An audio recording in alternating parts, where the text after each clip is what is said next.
Beer is really old. It's the oldest beverage made by humans in the world.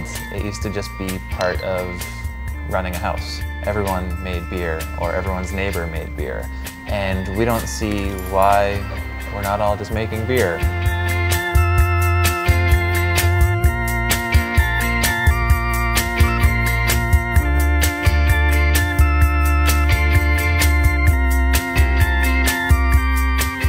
I didn't like beer, but I really liked cooking and liked projects, so when I was home I found my dad's old brewing equipment. He brewed about 20 years ago, hauled it back to Brooklyn, slapped a bow on it, and gave it to Steven for Christmas because apparently I'm a cheap girlfriend.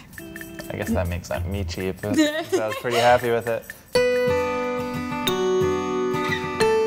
We were making 5-gallon batches, and we couldn't brew in Erica's apartment because her kitchen was pretty much the size of this couch. One person can brew and the other person could gently applaud in the background. The idea for the 1-gallon kits really came about because we were shocked that you couldn't find brewing supplies in New York City. And as soon as we made our first batch, we realized why New York didn't have any brewing supply stores, and it was because to do it on a 5-gallon scale is really big, really messy. So from the start, we tried to figure out a way to scale it down and make it feel more like cooking, and something that everyone could do on the stovetop. We were trying to figure out how big you could go while still being small. And the 1-gallon size seemed really perfect because it worked with stock pots you already had. The other parts didn't exist, so we would hand saw and drill parts from larger kits so that they would work. That was our life for maybe a good half a year, sawing plastic shavings just everywhere. We started kind of creating this kit for us that kept evolving, and then we got to a point where we realized, like, okay, this works. The biggest challenge starting out was just figuring out all these small problems that would arise. We had to learn how to do absolutely everything. So between the two of us and between our 3 employees, there's 0 business classes between any of us. We just had to realize what we were capable of, and even things that we weren't capable of, we had to figure out how to be capable.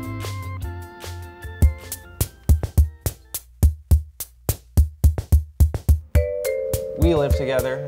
We drink coffee together, eat breakfast together, walk to work together. We work facing each other. Our desks are 2 inches apart. It is hard sometimes, but then you also have that shared knowledge of why your day was so bad. Sure. It's one thing to say, like, why are you being so grouchy today? And it's another thing to know exactly why and also feel grouchy yourself because you did the same exact thing. In the end, I can't think of anyone that I'd spend 10 minutes a day with, let alone every moment of every day with, other than Erica.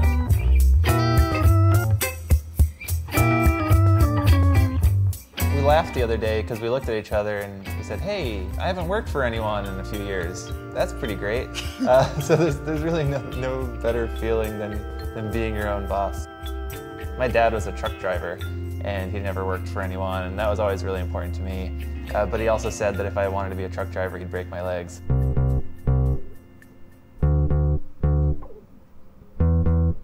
My favorite part of brewing is definitely coming up with these recipes and walking through farmers markets or spice stores and getting inspired by what's on restaurant menus, and then coming back and being like, how do you turn this into a beer?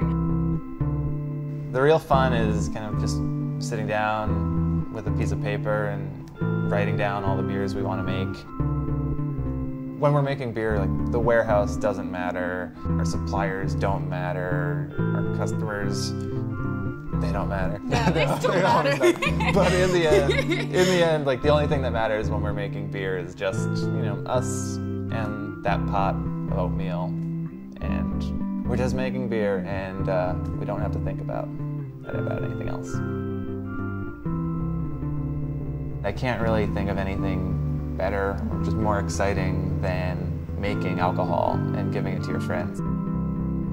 If you make it at home, it's yours. No one has ever made the beer that you're going to make. And in case of a zombie apocalypse, the bandits are going to let you in because you can make beer.